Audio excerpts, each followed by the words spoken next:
never break, always fight, never quit, do it right, play the game, win it life, have no shame, there's no time, feel the pain.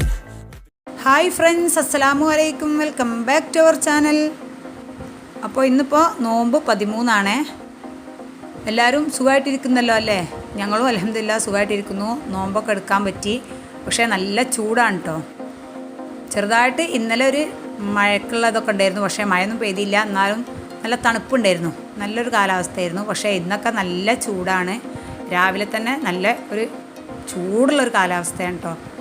അപ്പോൾ ഞാൻ അടിച്ചുവാരലൊക്കെ കഴിഞ്ഞു. അതുപോലെ തന്നെ മുറ്റടിച്ചേരിൻ്റെ video ഒന്നും എടുത്തിട്ടില്ല, കാരണം രാവിലെ തന്നെ നല്ല ചൂടായതുകൊണ്ട് മുറ്റടിച്ച് വരുമ്പോൾ വീഡിയോ എടുത്താലും ഇങ്ങനെ സാവധാനമല്ലേ ചെയ്യാൻ കഴിയുള്ളൂ. അതുകൊണ്ട് പെട്ടെന്ന് തന്നെ മുറ്റടിക്കലൊക്കെ വേഗം തീർത്തു. പിന്നെ ഞാനൊന്ന് തുടച്ചെടുക്കുകയാണ്. പിന്നെ അച്ചുഷിനും ഇവിടെ ഇല്ല കേട്ടോ, അവരെൻ്റെ വീട്ടിൽ പോയിട്ടുണ്ട്. സ്കൂളും മദ്രസൊക്കെ അടച്ചതല്ലേ, അപ്പോൾ കുറച്ച് ദിവസം നിന്നിട്ട് വരാമെന്ന് പറഞ്ഞിട്ട് പോയതാണ്. പക്ഷേ അച്ചു കുറേ ദിവസം നിൽക്കൂല കേട്ടോ. അവൾ 2 ദിവസമൊക്കെ എന്നെ കാണാതെ ഇരിക്കുള്ളൂ. പിന്നെ അവളെ കൊണ്ടുവരേണ്ടി വരും. പിന്നെ അതേപോലെ തന്നെ ഞാൻ അടിച്ചു വരുന്ന തുടക്കുന്ന സമയത്തൊന്നും ഇതൊന്നും എണീറ്റില്ല കേട്ടോ. നിസ്കാരമൊക്കെ കഴിഞ്ഞതിന് ശേഷം കിടന്നതാണ് അവർ. അങ്ങനെ ഞാനിതാ വേഗം തുടക്കലൊക്കെ കഴിച്ചു. പിന്നെ അച്ചുഷീനും ഇവിടെ ഇല്ലാത്തതുകൊണ്ട് തന്നെ രാവിലത്തെ ഫുഡൊന്നും റെഡിയാക്കണ്ടല്ലോ. മറ്റേത് അവരുണ്ടാകുമ്പോൾ അവർ നോമ്പ് നോൽക്കൂല, അവർക്ക് ഫുഡൊക്കെ കൊടുക്കണം. ഇത് പിന്നെ അവരിവിടെ ഇല്ലാത്തതുകൊണ്ട് അവർക്ക് ഫുഡൊന്നും കൊടുക്കാനില്ലാത്തതുകൊണ്ട് തന്നെ രാവിലത്തെ എൻ്റെ കാര്യങ്ങളൊക്കെ പെട്ടെന്ന് തന്നെ ഞാൻ ചെയ്തെടുത്തു. പിന്നെ അതൊക്കെ കഴിഞ്ഞതിൻ്റെ ശേഷം ഞാനിതാ കൗണ്ടർ ടോപ്പൊക്കെ ക്ലീനാക്കി എടുത്തിട്ടുണ്ട്. ഇനി ഞാൻ കുറച്ച് വെള്ളം തിളപ്പിക്കാനായിട്ട് വെക്കുകയാണ്, കാരണം നമ്മുടെ തിളപ്പിച്ചാര വെള്ളത്തിന് വേണ്ടിയിട്ട്. അപ്പോൾ അതൊന്ന് കറണ്ടിൻ്റെ അടുപ്പിൽ വെച്ചിട്ടുണ്ട്. ഇനി ഞാൻ കുളിക്കാനൊക്കെ പോവുകയാണ്. ഇനിയിപ്പോൾ കുളി നിസ്കാരമൊക്കെ കഴിഞ്ഞ് അതേപോലെ തന്നെ കുറച്ച് സമയമൊക്കെ റെസ്റ്റ് എടുത്തതിന് ശേഷമാണ് കേട്ടോ പിന്നെ വൈകുന്നേരമാണ് അടുക്കളയിലേക്ക് വരിക. അപ്പോൾ ഇപ്പം ഞാൻ അടുക്കളയിലേക്ക് വന്നത് ഏകദേശം ഒരു 3 മണി ആയിട്ടുണ്ട്. വീഡിയോ എടുക്കുന്ന ദിവസം കുറച്ച് നേരത്തെ അടുക്കളയിൽ കയറും, കാരണം വീഡിയോ എടുക്കുമ്പോൾ സാവധാനമല്ലേ ഒക്കെ ചെയ്യാൻ കഴിയുള്ളൂ. അതുകൊണ്ട് തന്നെ കുറച്ച് നേരത്തെ അടുക്കളയിൽ കയറും. അപ്പോൾ അസറിന് മുമ്പ് തന്നെ ഞാൻ പത്തിരി ചുടലൊക്കെ തീർക്കും കേട്ടോ. എന്നാൽ പിന്നെ അസർ നിസ്കാരമൊക്കെ കഴിഞ്ഞിട്ട് പിന്നെ കറിക്കും സ്നാക്ക് ഉണ്ടാക്കാനൊക്കെ നിന്നാൽ മതിയല്ലോ എന്ന് വിചാരിച്ചിട്ട്. അപ്പോൾ ഞാൻ ഇന്ന് പച്ചക്കറി കുറുമയും അതുപോലെ തന്നെ പത്തിരിയാണ് ഉണ്ടാക്കുന്നത്. അപ്പോൾ അതിനായിട്ട് ഞാൻ പട്ടാണി വേവാനായിട്ട് അടുപ്പത്ത് വെച്ചിട്ടുണ്ട്. ആ സമയത്ത് തന്നെ ഞാൻ പത്തിരിക്ക് പൊടിയും വാട്ടിയെടുക്കുന്നുണ്ട്. ഇത് നമുക്ക് പത്തിരി പരത്തിയിട്ട് പൊടി തട്ടാൻ വേണ്ടിയിട്ട് കുറച്ച് ബാക്കി വെച്ചതാണ്. ഇനി നമുക്ക് പൊടിയൊക്കെ നന്നായിട്ടൊന്ന് വാട്ടിയെടുക്കാം.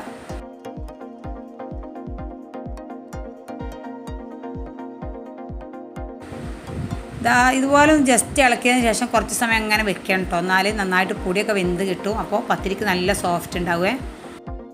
ഷിനു അച്ചും പോയതുകൊണ്ട് തന്നെ വീട്ടിൽ തീരെ ബഹളമില്ല കേട്ടോ. ഒരാളൊക്കെ ഇല്ലാത്ത പോലെയാണ്. കാരണം ഇതും എവിടെയെങ്കിലുമൊക്കെ മൊബൈലായിട്ട് ഇങ്ങനെ ഇരിക്കുകയെ അങ്ങനെയൊക്കെ ആയിരിക്കും ഉണ്ടാവുക, അല്ലെങ്കിൽ ഉറങ്ങും, അങ്ങനെയൊക്കെ ഉണ്ടാവുക. അവരുണ്ടാകുമ്പോഴാണ് ഒരു ഒച്ചയും ബഹളമൊക്കെ ഉണ്ടാവുക കേട്ടോ.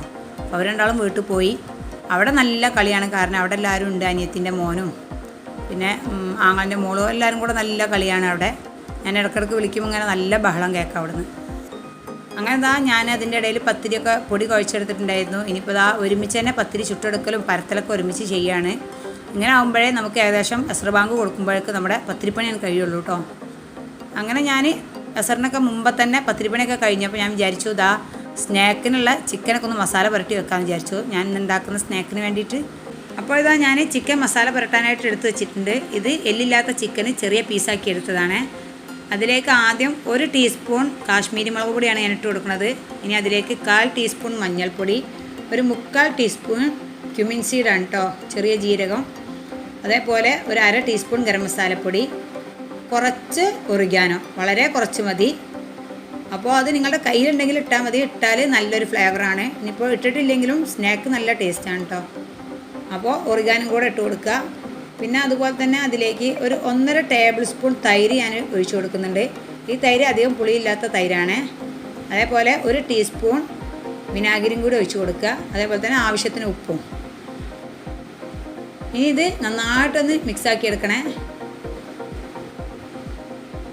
ഇനി ഇത് മസാല പുരട്ടിയതിന് ശേഷം ഒരു 20 മിനിറ്റൊക്കെ റെസ്റ്റ് ചെയ്യാനായിട്ട് മാറ്റി വയ്ക്കുക. ഇനി ടൈമില്ലെങ്കിൽ അപ്പം തന്നെ ചെയ്തെടുക്കുക, പക്ഷേ കുറച്ച് സമയം ഒന്ന് റെസ്റ്റ് ചെയ്യാനായിട്ട് മാറ്റി വെച്ചാൽ അതായിരിക്കും ഒന്നും കൂടെ നല്ലത്. അപ്പോൾ ഞാനിതൊരു സ്പൂൺ വെച്ചിട്ടാണ് കേട്ടോ മിക്സാക്കി എടുക്കുന്നത്. കൈ വെച്ച് കുഴച്ചെടുത്താൽ മതി. ഞാനിങ്ങനെ വീഡിയോ ചെയ്യണതുകൊണ്ട് ഇങ്ങനെ സ്പൂൺ കൊണ്ട് മിക്സാക്കിയത് മാത്രമേ ഉള്ളൂ. നന്നായിട്ട് കൈ വെച്ച് കുഴച്ചെടുത്താൽ ഈ ചിക്കനിലൊക്കെ മസാല എല്ലാ ഭാഗത്തും നന്നായിട്ടായി കിട്ടും കേട്ടോ. അപ്പോൾ ഞാനിതാ കുറച്ച് സമയം എടുത്തിട്ട് തന്നെ നന്നായിട്ടൊന്ന് കുഴച്ചെടുക്കുന്നുണ്ട്. അങ്ങനെ ഞാൻ ചിക്കൻ മാറ്റി വെച്ചു. ഇനി നമുക്ക് ചിക്കൻ ഫ്രൈ ചെയ്യാനായിട്ട് കുറച്ച് എടുത്ത് വെച്ചിട്ടുണ്ടായിരുന്നു, കാരണം ഇന്ന് വെജിറ്റബിൾ കുറുമയാണല്ലോ ഉണ്ടാക്കുന്നത്. അപ്പോൾ അതിലേക്ക് കുറച്ച് ചിക്കൻ ഫ്രൈ ചെയ്തെടുക്കാമെന്ന് വിചാരിച്ചു. അപ്പോൾ അതിനായിട്ട് ഇതാ കുറച്ച് ചിക്കൻ എടുത്ത് വെച്ചിട്ടുണ്ട്. ഇതിലേക്ക് ഞാൻ ഇഞ്ചി, വെളുത്തുള്ളി, ചപ്പ്, കറിവേപ്പില, ഒരു പച്ചമുളക് ഇത്രയും ഇട്ട് അരച്ചെടുത്ത് പേസ്റ്റാക്കിയതാണ് ഇത്. അതാണ് ഞാൻ ഇതിലേക്ക് ആദ്യം ഇട്ട് കൊടുക്കുന്നത്. ഇനി ഇതിലേക്ക് നമുക്ക് മുളക് പൊടിയും മഞ്ഞൾപ്പൊടി ഇട്ട് കൊടുക്കുക. ഇതും കാശ്മീരി മുളക് പൊടിയാണ്. അപ്പോൾ നിങ്ങളുടെ കയ്യിൽ എരിവുള്ള മുളക് പൊടിയൊക്കെ ആണെങ്കിൽ ഒരുപാടൊന്നും ഇടണ്ട. ഇത് ഞാൻ ഏകദേശം 2 ടീസ്പൂൺ 2.5 ടീസ്പൂൺ ഇട്ടിട്ടുണ്ടായിരുന്നു. അതുപോലെ തന്നെ ഒരു 1/4 ടീസ്പൂൺ മഞ്ഞൾപ്പൊടി, ഒരു 1/4 ടീസ്പൂൺ ഗരം മസാലപ്പൊടി, ഒരു 1/4 ടീസ്പൂൺ നല്ല ജീരകത്തിൻ്റെ പൊടി ഇത്രയും ഇട്ട് കൊടുക്കുക. ഇനി ഇതിലേക്ക് 2 ടീസ്പൂൺ തൈരും കൂടെ ഒഴിച്ച് കൊടുത്തതിന് ശേഷം നന്നായിട്ടൊന്ന് കുഴച്ചെടുക്കുക. ഇനി നമുക്കിതൊരു അരമണിക്കൂർ റെസ്റ്റ് ചെയ്യാനായിട്ട് മാറ്റി വയ്ക്കുക. ആ സമയം നമുക്ക് കറി ഒന്ന് റെഡിയാക്കി എടുക്കണം. പത്തിരി നമ്മൾ നേരത്തെ റെഡിയാക്കിയല്ലോ. ഇനിയിപ്പോൾ നമ്മൾ വെജിറ്റബിൾ കുറുമയാണ് ഉണ്ടാക്കുന്നത്. അപ്പോൾ അതിനായിട്ട് ഞാൻ ആദ്യം പട്ടാണി വേവിച്ചെടുത്തിട്ടുണ്ടായിരുന്നു. ഇനി അതേ കുക്കറിലേക്ക് ഒരു ഉരുളക്കിഴങ്ങും ഒരു ക്യാരറ്റും ചെറുതായി അരിഞ്ഞതും കൂടെ ഒന്ന് വേവിക്കാനായിട്ട് വെച്ച് കൊടുത്തിട്ടുണ്ട്. ആ സമയം ഞാൻ ഇതാ പാൻ അടുപ്പത്ത് വെച്ചിട്ട് അതിലേക്ക് കുറച്ച് വെളിച്ചെണ്ണ, അതുപോലെ തന്നെ 1 ടീസ്പൂൺ നെയ്യും കൂടെ ഇട്ട് കൊടുക്കുക. അത് ചൂടായി വരുമ്പോൾ അതിലേക്ക് ചെറിയൊരു കഷ്ണം പട്ട, ഗ്രാമ്പു, ഏലക്കായ ഇട്ട് പൊട്ടിച്ചെടുത്തിട്ട് അതിലേക്ക് ഒരു സവാള അരിഞ്ഞിട്ട് കൊടുക്കുക. സവാള ഒന്ന് സോഫ്റ്റായി വരുമ്പോൾ അതിലേക്ക് ഒരു തക്കാളിയും കൂടെ ഇട്ട് കൊടുത്തിട്ട് നന്നായിട്ടൊന്ന് വഴറ്റിയെടുക്കുക കേട്ടോ.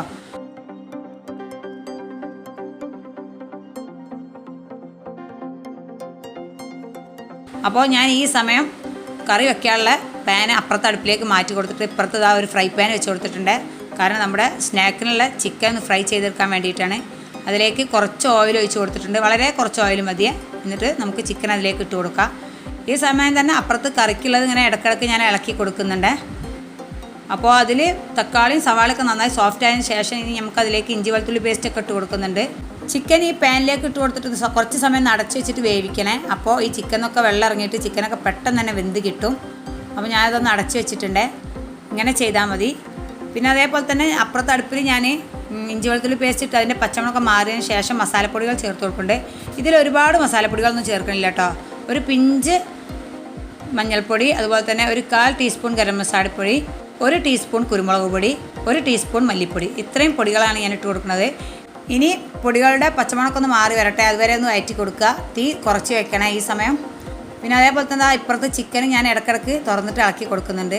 അപ്പോൾ ചിക്കനൊക്കെ നന്നായി വെന്തിട്ടുണ്ടോ. ഇനി അടച്ച് വെക്കേണ്ട. ഇതേപോലെ ഇതുപോലെ ഇങ്ങനെ ഇടയ്ക്കിടയ്ക്ക് ഇളക്കിയിട്ട് ഒന്ന് ഫ്രൈ ചെയ്തെടുത്താൽ മതി.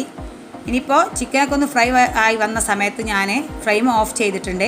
ഇനി ഇതിലേക്ക് നമുക്ക് കുറച്ചൊരു സ്മോക്കി ഫ്ലേവറിന് വേണ്ടിയിട്ട് ഞാൻ ചെറിയൊരു പാൻ അടുപ്പത്ത് വെച്ചിട്ട് അതിലേക്ക് ഒരു ചെറിയ കഷ്ണം ചെറിയൊരു കണലിട്ട് കൊടുത്തിട്ട് കുറച്ച് ഓയിൽ ഒഴിച്ചിട്ട് അതൊന്ന് അടച്ച് വെക്കുന്നുണ്ട്. കുറച്ച് സമയം വെച്ചാൽ മതിയാവും. അപ്പോൾ ചിക്കനിലൊക്കെ നല്ലൊരു സ്മോക്കി ഫ്ലേവറായിരിക്കും. അതേപോലെ തന്നെ അപ്പുറത്തെ അടുപ്പത്ത് ഞാൻ കറി വെക്കുന്നുണ്ടായിരുന്നില്ലേ, അതിൽ മസാലയുടെ പച്ചമണക്കം മാറിയതിന് ശേഷം ഞാൻ നേരത്തെ വേവിച്ച് വെച്ച പട്ടാണിയും അതുപോലെ തന്നെ വെജിറ്റബിളും കൂടെ അതിലേക്ക് ഒഴിച്ച് കൊടുത്തിട്ട് നന്നായി ഒന്ന് മിക്സാക്കി എടുക്കുന്നുണ്ട്. ഇനി അതിലേക്ക് നമുക്കൊന്ന് തേങ്ങ അരച്ചെടുക്കണം. അതിനായിട്ട് ഞാൻ കുറച്ച് തേങ്ങ എടുത്തിട്ടുണ്ട്. വളരെ കുറച്ച് തേങ്ങ മതി കേട്ടോ. കാരണം ഒരുപാട് കറി ബാക്കിയാവണ്ടെന്ന് വിചാരിച്ചിട്ട് ഞാൻ ഒരു തേങ്ങയുടെ മുറിയുടെ പകുതി എടുത്തിട്ടുള്ളൂ. പിന്നെ അതുപോലെ തന്നെ ഒരു 8-10 കാഷ്യൂ ഞാൻ കുതിരാനായിട്ട് വെച്ചിട്ടുണ്ടായിരുന്നു. അതും കൂടെ കൂട്ടിയിട്ട് ഞാൻ നന്നായിട്ട് പേസ്റ്റാക്കി അരച്ചെടുത്തിട്ടുണ്ട്. ഇനി നമുക്കത് കറിയിലേക്കൊന്ന് ഒഴിച്ച് കൊടുക്കാം. അതും കൂടെ ഒഴിച്ചാൽ നമ്മുടെ കറിയും ഇവിടെ റെഡി ആവും കേട്ടോ. ഒക്കെ ഇങ്ങനെ ഒരുമിച്ച് ചെയ്താൽ നമുക്ക് നോമ്പ് ബാങ്ക് കൊടുക്കുന്നതിൻ്റെ കുറച്ച് മുമ്പായിട്ട് എല്ലാ പണികളും തീർക്കാം. അപ്പോൾ അതാ ഞാൻ അതിലേക്ക് തേങ്ങയും കൂടെ ഒഴിച്ച് കൊടുത്തിട്ടുണ്ട്. ഇനി അതേപോലെ തന്നെ കറി ഒരുപാട് ലൂസാവണ്ട കേട്ടോ. കാരണം ഒരു കുറുമ കറി ആകുമ്പോൾ ഒരുപാട് ലൂസാക്കി എടുക്കണമല്ലോ. പക്ഷേ ഇത് നല്ല തിക്കായിട്ടായിരുന്നു ഇരുന്നിട്ടുണ്ടായിരുന്നു. അതുകൊണ്ട് തന്നെ ഞാൻ കുറച്ചും കൂടെ വെള്ളം ഒഴിച്ചിട്ട് ആ മിക്സിയുടെ ജാറിൽ തന്നെ കുറച്ചുകൂടെ വെള്ളം ഒഴിച്ചിട്ട് ഞാൻ ഒഴിച്ച് കൊടുത്തിട്ട് കണ്ടോ ഈ ഒരു തിക്കിലാക്കി എടുത്തിട്ടുണ്ട്. പിന്നെ അതുപോലെ തന്നെ കുറച്ച് ചപ്പും കൂടെ ഇട്ട് കൊടുത്തിട്ടുണ്ട്. ഞാൻ ആദ്യം മസാല വഴറ്റുന്ന സമയത്ത് കുറച്ച് കറിവേപ്പില ഇട്ട് കൊടുത്തിട്ടുണ്ടായിരുന്നു. ഇപ്പോൾ ഞാൻ കുറച്ച് മല്ലിച്ചപ്പും കൂടെ ഇട്ട് കൊടുത്തിട്ടുണ്ട്. ഇനി ഇതൊന്ന് ജസ്റ്റ് തുള്ളിയാൽ മതി. അപ്പോൾ നമുക്ക് ഫ്ലെയിം ഓഫ് ചെയ്യാം. അങ്ങനെ പിന്നെ നമ്മുടെ കറി അവിടെ റെഡിയാക്കി മാറ്റി വെച്ചിട്ടുണ്ട്. ഇനി ഞാൻ മിക്സിയുടെ ഒരു ജാർ എടുത്തിട്ടുണ്ട്. ഇതൊരു സ്നാക്ക് ഉണ്ടാക്കാൻ വേണ്ടിയിട്ടാണ്. അപ്പോൾ അതിലേക്ക് ആദ്യം 3 മുട്ട ഒഴിച്ചിട്ടുണ്ട്. പിന്നെ അതുപോലെ തന്നെ ഒരു 1/2 ടീസ്പൂൺ കുരുമുളക് പൊടിയും 1/4 ടീസ്പൂൺ ഉപ്പും 1/2 ടീസ്പൂൺ പഞ്ചസാര 3-4 അല്ലി വെളുത്തുള്ളി ഒരു 1/4 കപ്പ് ഓയിൽ ആദ്യം ഒഴിച്ച് കൊടുക്കുന്നുണ്ട്. ഇത് ഒരു മയോണൈസ് റെഡിയാക്കി എടുക്കാൻ വേണ്ടിയിട്ടാണ്. പക്ഷേ മയോണൈസിൻ്റെ അത്ര തിക്കാവണ്ട കേട്ടോ. ആദ്യം ഒരു 1/4 കപ്പ് ഓയിൽ ഒഴിച്ച് കൊടുക്കുക. എന്നിട്ടൊന്ന് അടിച്ചെടുക്കുക. അതിന് ശേഷം ബാക്കി 1/4 കപ്പ് ഓയിലും കൂടെ ഒഴിച്ചിട്ട് ആകെ 1/2 കപ്പ് മതി ഇതിലേക്ക് ഓയിൽ. കാരണം ഏകദേശം 3 മുട്ട ഉണ്ടല്ലോ. അപ്പോൾ ഞാൻ 1/2 കപ്പ് ഓയിൽ ഒഴിച്ചിട്ട് ഈ ഒരു ടൈറ്റിലാണ് ഉണ്ടാക്കിയെടുത്തത്. ഇതിലും ഒരുപാട് ടൈറ്റായി പോകരുത്. അങ്ങനെ ഇനി നമുക്കിത് മാറ്റി വെക്കണം. ഇനി നമുക്ക് ആവശ്യമുള്ള കുറച്ച് വെജിറ്റബിൾസ് ആണ് കേട്ടോ. ഞാൻ എന്താ വളരെ കുറച്ച് ക്യാബേജ്, ഒരുപാടൊന്നും വേണ്ട, അതുപോലെ തന്നെ ഒരു ക്യാരറ്റ് ഗ്രേറ്റ് ചെയ്തെടുത്താണ്. പിന്നെ അതേപോലെ ഒരു സവാളയുടെ പകുതി മതിയേ, സവാള മുഴുവനായിട്ട് വേണ്ട, അതും കൂടെ ഇതിലേക്ക് ഇട്ട് കൊടുക്കുക. പിന്നെ അതേപോലെ തന്നെ ഒരു തക്കാളിയുടെ പകുതി, അതിൻ്റെ കുരും വെള്ളമൊക്കെ കളഞ്ഞിട്ട് വേണേ ഇതിലേക്ക് ഇട്ട് കൊടുക്കാൻ വേണ്ടിയിട്ട്. പിന്നെ ഇതിലേക്ക് വളരെ കുറച്ച് ഉപ്പ്, അതുപോലെ തന്നെ ഒരു ടീസ്പൂൺ കുരുമുളക് പൊടി. ഉപ്പിടുമ്പോൾ ശ്രദ്ധിക്കണം, കാരണം ഇതിലേക്ക് ആ മയോണൈസൊക്കെ ഒഴിക്കാനുള്ളതാണ്. പിന്നെ എല്ലാത്തിലും ഉപ്പ് വരുന്നുണ്ട്, ചിക്കൻ വേവിച്ചാലൊക്കെ ഉപ്പ് വരുന്നുണ്ട്, അതുകൊണ്ട് തന്നെ ഉപ്പിടുമ്പോൾ വളരെ ശ്രദ്ധിക്കട്ടോ. സ്നാക്കിൽ ഉപ്പ് കൂടിപ്പോയാൽ പിന്നെ ഒന്നിനും പറ്റില്ല. പിന്നെ ഈ സ്നാക്കിൻ്റെ ഒരു പ്രത്യേകത വെച്ചാൽ നമുക്ക് പെട്ടെന്ന് തന്നെ ചെയ്തെടുക്കാൻ പറ്റുമേ, കാരണം ഉള്ളി വഴറ്റി ഒന്നും വേണ്ടല്ലോ, ഇങ്ങനെ പച്ച മസാല ആയിട്ടാണ് ചെയ്തെടുക്കുക. പിന്നെ അതുപോലെ തന്നെ ഉപ്പും കുരുമുളകും ഇട്ടതിന് ശേഷം നന്നായി ഒന്ന് മിക്സാക്കി എടുത്തിട്ട് അതിലേക്ക് നേരത്തെ ഫ്രൈ ചെയ്ത് മാറ്റി വെച്ചാൽ ചിക്കനും കൂടെ ഇട്ട് കൊടുക്കുക. പിന്നെ അതുപോലെ തന്നെ അതിലേക്ക് നേരത്തെ ഉണ്ടാക്കി വെച്ച മയോണൈസിൻ്റെ കുറച്ച് ഒഴിച്ച് കൊടുക്കുക കേട്ടോ. പിന്നെ ഇനി അത് നന്നായി ഒന്ന് മിക്സാക്കി എടുക്കുക. മിക്സാക്കി എടുത്തപ്പോൾ എനിക്ക് കുറച്ച് കുറവ് തോന്നിയപ്പോൾ ഞാൻ കുറച്ചും കൂടെ ഒഴിച്ച് കൊടുത്തിട്ടുണ്ടായിരുന്നേ. ഇതാ കണ്ടോ, ഞാൻ കുറച്ചും കൂടെ മയോണൈസ് ഒഴിച്ചിട്ട് ഒന്ന് നന്നായി മിക്സാക്കി എടുത്തിട്ടുണ്ട്. ഇനി നമുക്കിതൊന്ന് മാറ്റി വെക്കാം. ഇനി ബാക്കിയുള്ള മയോണൈസ് ഇല്ലേ, അതിലേക്ക് ഒരു കപ്പ് മൈദപ്പൊടിയാണ് ഞാൻ ഇട്ട് കൊടുക്കുന്നത്. അതേ കപ്പിൽ തന്നെ ഒരു കപ്പ് പാലും കൂടെ ഒഴിച്ച് കൊടുക്കുന്നുണ്ട്. ഇനി ബാക്കി സാധനങ്ങളൊന്നും ഇടണ്ടേ, കാരണം ഒക്കെ നമ്മൾ നേരത്തെ മയോണൈസിൽ ഇട്ടതാണ്. ഇനി ഇതൊന്ന് അടിച്ചെടുത്തിട്ട് വരാം. അപ്പോൾ അടിച്ചെടുത്തപ്പോൾ ഞാൻ വീണ്ടും ഒരു 3-4 ടേബിൾ സ്പൂൺ പാലും കൂടെ ഒഴിച്ച് കൊടുത്തിട്ടുണ്ടായിരുന്നേ, കാരണം ഈ ഒരു തിക്കിലാണ് നമുക്ക് കിട്ടേണ്ടത്. ഒരു കപ്പ് പാലൊഴിച്ചപ്പോൾ നല്ല ഇരുന്നിട്ടുണ്ടായിരുന്നത്. അപ്പോൾ ഞാൻ ഒരു കപ്പ് പാലും അതുപോലെ തന്നെ പിന്നെ വീണ്ടും ഒരു 4 ടേബിൾ സ്പൂൺ പാലും കൂടെ ഒഴിച്ച് കൊടുത്തപ്പോൾ ഇതാ ഈ ഒരു പാകത്തിൽ എനിക്ക് കിട്ടിയിട്ടുണ്ട്. ഇനി നമുക്ക് ഞാൻ ഇതുപോലെ ഒരു പാൻ അടുപ്പത്ത് വെച്ചിട്ടുണ്ട്. ആദ്യം അടുപ്പത്ത് താഴെ ഒരു പാൻ വെച്ചിട്ടുണ്ട്, അതിൻ്റെ മുകളിൽ ഇതുപോലെ ഒരു പാനും കൂടെ വെച്ച് കൊടുത്തിട്ടുണ്ട്. ഇനി അതിൽ ഒന്ന് നെയ്യോ ഓയിലോ എന്തെങ്കിലും ഒന്ന് ബ്രഷ് ചെയ്ത് കൊടുക്കുക. അതിന് ശേഷം വേണം അതിലേക്ക് നമ്മൾ നേരത്തെ ഉണ്ടാക്കി വെച്ച മാവില്ലേ, അത് കുറച്ച് ഒഴിച്ച് കൊടുക്കാൻ വേണ്ടിയിട്ട്. ചട്ടിപ്പോൾ നല്ല ചൂടായിട്ടാണ് ഇരിക്കുന്നത്. നന്നായിട്ട് ചൂടായതിന് ശേഷം തീ നന്നായിട്ട് കുറച്ച് വയ്ക്കുക. ആദ്യം ചട്ടി ഒന്ന് ചൂടാക്കിയെടുക്കുക, അതിന് ശേഷം തീ നന്നായിട്ട് കുറച്ച് വെക്കണേ. ഇനി ഞാൻ കുറച്ച് മാവ് ഇതിലേക്ക് ഒഴിച്ച് കൊടുക്കുന്നുണ്ട്. അതിന് ശേഷം പാനിൻ്റെ എല്ലാ ഭാഗത്തും മാവൊന്നാക്കി കൊടുക്കുക കേട്ടോ. ഒരുപാട് കട്ടിക്ക് ഒഴിക്കേണ്ട, കുറച്ച് മതി. ഇനി നമുക്കിതൊന്ന് അടച്ച് വെക്കണേ. ഞാൻ നോക്കിയപ്പോൾ ഒരു ഭാഗത്ത് കുറച്ചൊരു കുറവ് തോന്നിയപ്പോൾ കുറച്ചും കൂടെ ഒഴിച്ചിട്ടൊന്ന് റെഡിയാക്കി എടുക്കുന്നുണ്ട്. ഇനി നമുക്കിതൊന്ന് അടച്ച് വെച്ചിട്ട് കുറച്ച് സമയം, ഒരു 5 മിനിറ്റൊക്കെ മതിയാവും ഇതൊന്ന് വെന്ത് കിട്ടാൻ വേണ്ടിയിട്ട്. കുറച്ചൊന്ന് വെന്ത് കിട്ടിയാൽ മതി, ഒരുപാടൊന്നും വേവണ്ട. അപ്പോൾ ഞാൻ അത് അടച്ച് വെച്ചിട്ട് വേവുന്ന സമയം കൊണ്ട് അപ്പുറത്ത് സമൂസ ഒന്ന് ഫ്രൈ ചെയ്തെടുക്കുന്നുണ്ട്. ഈ സമയം എനിക്ക് അനീഫ്ക സമൂസ ചുറ്റി തന്നിട്ടുണ്ടായിരുന്നു. മസാല ഞാൻ നേരത്തെ ഉണ്ടാക്കിയിട്ടുണ്ടായിരുന്നു, അത് ഞാൻ വീഡിയോ എടുത്തിട്ടില്ലേ. എല്ലാം കൂടെ ഈ സ്നാക്ക് ഉണ്ടാക്കുന്നതുകൊണ്ട് പിന്നെ മറ്റേതിൻ്റെയും കൂടെ വീഡിയോ എടുക്കണ്ടെന്ന് വിചാരിച്ചിട്ട്. അപ്പോൾ സമൂസ ഫ്രൈ ചെയ്യുന്നതിൻ്റെ ഇടയിൽ ഇത് നോക്കിയപ്പോൾ ഇത് നന്നായിട്ട് വെന്തിട്ടുണ്ടായിരുന്നു. ഇനി നമുക്ക് നേരത്തെ ഉണ്ടാക്കിയ മസാല മുഴുവനായിട്ടും ഇതിലേക്ക് ഇട്ട് കൊടുക്കണേ. എന്നിട്ട് എല്ലാ ഭാഗത്തും ഒന്ന് ആക്കി കൊടുക്കുക. എല്ലാ ഭാഗത്തും ഒരേ കട്ടിക്ക് ആക്കി എടുക്കണേ. സാവധാനം ചെയ്താൽ മതി, തീ നന്നായിട്ട് കുറച്ച് വെച്ചിട്ട് വേണം ചെയ്തെടുക്കാൻ വേണ്ടിയിട്ട്, അല്ലെങ്കിൽ അടിഭാഗം പെട്ടെന്ന് തന്നെ കരിഞ്ഞു പോവുക. തീ സിമ്മിലിട്ട് തന്നെ ചെയ്തെടുത്താൽ മതി. അപ്പോൾ ഞാൻ മസാല എല്ലാ ഭാഗത്തും ഒരേ രീതിക്കാക്കി കൊടുത്തിട്ടുണ്ട്. അതിന് ശേഷം ബാക്കിയുള്ള മാവില്ലേ, ആദ്യം ഇതുപോലെ സൈഡിലൂടെ ഒഴിച്ചു കൊടുക്കുക. അതിന് ശേഷം പിന്നെ ഈ നടുഭാഗത്തൊക്കെ ഒഴിച്ചു കൊടുക്കുക കേട്ടോ. എല്ലാ ഭാഗത്തും ആക്കി കൊടുക്കുക. ഈ ഒരു കറക്റ്റിന് ചെയ്തെടുത്താൽ നമുക്ക് ഈ മാവ് പാകത്തിലായി കിട്ടും കേട്ടോ. ഇതുപോലെ ചെയ്തെടുത്താൽ മതി കേട്ടോ. നിങ്ങൾക്ക് വേണമെങ്കിൽ ആ മസാല ഇട്ടതിന് ശേഷം അതിൻ്റെ മേൽഭാഗത്തേക്ക് വേണമെങ്കിൽ കുറച്ച് സോസ് ഒഴിച്ച് കൊടുക്കുക. ഞാനത് വിട്ടുപോയതായിരുന്നു, സോസ് ഒഴിച്ച് കൊടുക്കാമെന്ന് വിചാരിച്ചിട്ട് കൊണ്ടുവന്ന് വെച്ചിട്ടുണ്ടായിരുന്നു, പക്ഷേ അത് വിട്ടുപോയി, ഞാൻ ഒഴിച്ചിട്ടുണ്ടായിരുന്നില്ലേ. പിന്നെ മാവ് മുഴുവനായിട്ട് ഒഴിച്ചതിന് ശേഷം അതിൻ്റെ മേൽഭാഗത്തേക്ക് ഞാൻ കുറച്ച് ചില്ലി ഫ്ലേക്സും അതുപോലെ തന്നെ വളരെ കുറച്ച് ഒറിഗാനോവും കൂടെ ഇട്ട് കൊടുക്കുന്നുണ്ട്. ഇതൊന്നും നിർബന്ധമില്ല, വേണമെങ്കിൽ ചെയ്തെടുത്താൽ മതി.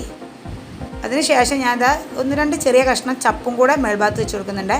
അത് കാണാൻ ഭംഗിക്ക് വേണ്ടി മാത്രം ചെയ്തതാണ്. ഇതിങ്ങനെ ചെയ്യണമെന്നൊരു നിർബന്ധമില്ല കേട്ടോ. ഇതിൻ്റെ ഉള്ളിലെ ഫില്ലിങ്ങനെ നല്ല ടേസ്റ്റുള്ളതുകൊണ്ട് ഒറിഗാനോയും അതുപോലെ തന്നെ ചില്ലി ഫ്ലേക്സ് ഒന്നും ഇട്ടോളണമെന്നില്ല, പക്ഷേ ഞാൻ വീഡിയോക്ക് ഒരു ഭംഗിക്ക് വേണ്ടി മാത്രം ചെയ്തതാണ്. ഇനി നമുക്കതൊന്ന് അടച്ചു വെച്ചിട്ട് ഒരു 25 മിനിറ്റ് ഒന്ന് വേവിച്ചെടുക്കണേ. ആ ചെറിയ തീയിലിട്ടിട്ട് തന്നെ വേവിച്ചെടുക്കണം. അപ്പോൾ ഞാനത് അടച്ചു വെച്ചിട്ടുണ്ട്. അപ്പോഴേക്ക് നമ്മുടെ സമൂസൊക്കെ ഞാൻ ഫ്രൈ ചെയ്തെടുത്തിട്ടുണ്ട് കേട്ടോ. ഞാൻ ഏകദേശം ഒരു 20 മിനിറ്റ് ആയപ്പോഴേക്കൊന്ന് തുറന്ന് നോക്കിയിട്ടുണ്ടായിരുന്നു. അപ്പോൾ നടുഭാഗം കുറച്ചും കൂടെ ഒന്ന് വേവാനുണ്ട്. അപ്പോൾ ഒരു 5 മിനിറ്റും കൂടെ വെച്ചു. അങ്ങനെ ഒരു 25 മിനിറ്റ് കറക്റ്റായിരിക്കും കേട്ടോ. ഇനി അതിനുശേഷം ഞാൻ മറ്റൊരു പാനിൽ കുറച്ച് നെയ്യും കൂടെ ഒന്ന് തടവി കൊടുത്തിട്ടുണ്ട്. അതിനുശേഷം നമുക്കിനി ഇതൊരു 2 മിനിറ്റ് ആ പാനിലേക്ക് ഇതുപോലെ ഒന്ന് മറിച്ചിട്ട് കൊടുത്തിട്ട് ഒന്ന് ചെറിയ തീയിലൊന്ന് അടുപ്പത്ത് വെക്കണേ. വളരെ കുറച്ച് സമയം മതി, ഒരുപാടൊന്നും വെക്കേണ്ട. കാരണം ഉൾഭാഗമൊക്കെ നന്നായിട്ട് വെന്ത് കിട്ടിയതാണ്. വേണമെങ്കിൽ നിങ്ങൾക്ക് ഒരു സ്ക്വയർ ഉപയോഗിച്ചൊന്ന് കുത്തി നോക്കട്ടോ, ഉള്ളിലൊക്കെ ഒന്ന് വെന്തിട്ടുണ്ടോയെന്ന്. ഞാൻ ഒരു പപ്പടക്കോല് വെച്ചിട്ട് കുത്തി നോക്കിയിട്ടുണ്ടായിരുന്നു. അപ്പോൾ ഉൾഭാഗമൊക്കെ നന്നായിട്ട് വെന്തിട്ടുണ്ടായിരുന്നു കേട്ടോ. അങ്ങനെ ഞാൻ ആ പാനിൽ ഒരു മിനിറ്റ് വെച്ചിട്ടുണ്ടായിരുന്നുള്ളൂ. അതിനുശേഷം ഫ്ലെയിം ഓഫ് ചെയ്തിട്ട് ഞാൻ ഇതുപോലെ ഒരു പാത്രത്തിലേക്ക് തിരിച്ചിട്ട് കൊടുത്തിട്ടുണ്ട്. നമുക്ക് അടിഭാഗം കണ്ടില്ലേ, നല്ല കറക്റ്റായിട്ട് കിട്ടിയിട്ടുണ്ടായിരുന്നേ. അപ്പോൾ അതിന് ശേഷം ഞാൻ ഇതിലേക്ക് കുറച്ച് മേൽഭാഗത്ത് കുറച്ച് സോസും കൂടെ ഒഴിച്ച് കൊടുത്തിട്ടുണ്ട്. ഞാൻ ഇതൊന്ന് കട്ട് ചെയ്തിട്ട് കാണിച്ചു തരാം. നല്ല ചൂടുണ്ടേ, പിടിക്കാൻ കഴിയണില്ല. കട്ട് ചെയ്തിട്ട് സ്നാക്കൊക്കെ റെഡി ആയപ്പോഴേക്ക് പിന്നെ ബാങ്ക് കൊടുക്കാൻ ഒരു 5 മിനിറ്റ് ഉണ്ടായിരുന്നുള്ളൂ. അപ്പോൾ അതുകൊണ്ട് തന്നെ നിതു ഒക്കെ ടേബിളിൽ കൊണ്ടുവന്ന് വെച്ചിട്ടുണ്ടായിരുന്നു. ഇന്ന് പിന്നെ ഫിദു നോമ്പ് തുറക്കാൻ വീട്ടിലെത്തിയിട്ടില്ല. അവൻ നോമ്പ് തുറന്നിട്ടേ വരുള്ളൂ എന്ന് പറഞ്ഞിട്ട് പോയതാണ്. ഫ്രണ്ട്സിൻ്റെ കൂടെ പുറത്ത് പോയതാണ്. പക്ഷേ ഫുഡ് കഴിക്കാൻ വേണ്ടിയിട്ട് വീട്ടിലേക്ക് വരും. അപ്പോൾ ബത്തക്ക ജ്യൂസ് അടിച്ച് വെച്ചിട്ടുണ്ട്, തരി ഉണ്ടാക്കിയിട്ടുണ്ട്. പിന്നെ നിതുവിന് എന്തായാലും മിൻറ്റ് ലൈം വേണം കേട്ടോ. അപ്പോൾ അത് അടിച്ചിട്ടുണ്ട്. അപ്പോൾ ബാങ്ക് കൊടുത്തു. അതേപോലെ തന്നെ അനീഫ്ക്കാന്ന് വന്നപ്പോൾ പിന്നെ സമൂസ മാത്രമേ ഉള്ളൂ എന്ന് വിചാരിച്ചിട്ട് പൊക്കവടയും കൊണ്ടുവന്നിട്ടുണ്ടായിരുന്നു കേട്ടോ. പക്ഷേ അപ്പോഴേക്ക് ഞാൻ ആ സമൂസ പോള ഉണ്ടാക്കിയതുകൊണ്ട് തന്നെ പിന്നെ അത് അനീഫ്ക്കാക്ക് അറിയില്ലായിരുന്നു ഞാൻ ഉണ്ടാക്കുന്നത്. അപ്പോൾ അതുകൊണ്ട് കൊണ്ടുവന്നായിരുന്നു. അങ്ങനെ പിന്നെ ഞങ്ങൾ നോമ്പുറക്കലും നിസ്കാരമൊക്കെ കഴിഞ്ഞിട്ട് പിന്നെ അനീഫ്ക്കാക്ക തറാവിക്ക് വേണ്ടിയിട്ട് പള്ളിയിൽ പോയി. അതിനൊക്കെ ശേഷമാണ് കേട്ടോ ഫിദു വീട്ടിലേക്ക് വരുന്നത്. അപ്പോൾ അവൻ വന്നതിന് ശേഷം പിന്നെ ഫുഡ് കഴിക്കാൻ വേണ്ടിയിട്ടിരുന്നു. പിന്നെ അവൻ ഫുഡ് കഴിച്ചിട്ട് അവനും പള്ളിയിലൊക്കെ പോയിട്ടോ. പിന്നെ ഈ ഷിനു അച്ചുമില്ലാത്തതുകൊണ്ടാണ് ഈ സമയത്തൊക്കെ ബഹളം കുറവ്.